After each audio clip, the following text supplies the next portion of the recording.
Maintenant, 50% de séparation dans les grandes villes et un jeune couple de 30 ans, 70% de chances de ne plus être ensemble au bout de 3 ans, c'est finalement la séparation qui est la normalité. Et la singularité devient finalement des parents qui vivent ensemble.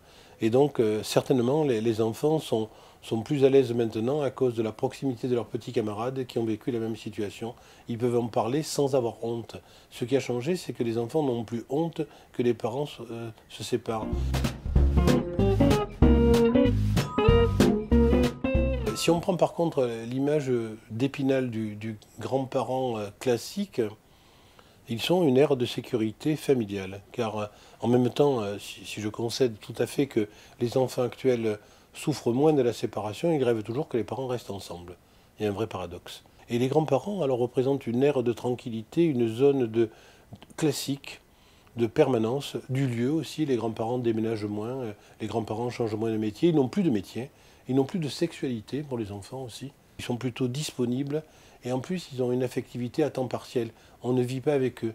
Et quand on va avec eux, c'est peut-être pour des moments de repérage du même lieu, des mêmes personnes, dans la même vision du couple. Donc les grands-parents sont vraiment le ciment du couple imaginaire idéal dont rêvent les enfants issus de couples séparés. Il faut qu'ils soient suisses, il faut qu'ils soient neutres, quoi. Donc, alors je ne dis pas que tous ont la nationalité suisse, ça défiscalisera encore plus le pays, c'est pas le but, mais c'est l'idée que on peut avoir un fils qui souffre de la perte d'une femme qu'il a aimée, on peut avoir une fille qui a été bafouée par un garçon qui l'a trompée, etc. Et à ce moment-là, être fort, c'est être neutre. Ce gendre détestable qu'on avait accueilli, ben, il reste le père de mes petits-enfants.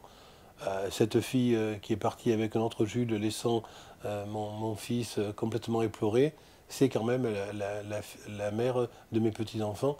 Et je la respecte et surtout, je n'en parle pas. J'étanche complètement tout discours de la part des petits-enfants qui viennent chez moi. Non, non, ne me parle pas de ta mère, ne me parle pas de ton père. Ça te concerne, ça ne nous concerne pas. Nous, on est tes grands-parents et on ne veut pas rentrer dans le conflit, en quelque sorte. Il ne faut pas que les enfants qui sont dans une situation libanaise, pro-chiite, pro-chrétien, donc c'est le conflit, quoi. C'est quelque chose d'absolument ahurissant, soient mêlés ou adouber une alliance morbide avec les grands-parents. Dès qu'un grand-parent prend parti, il a tort, même s'il a raison.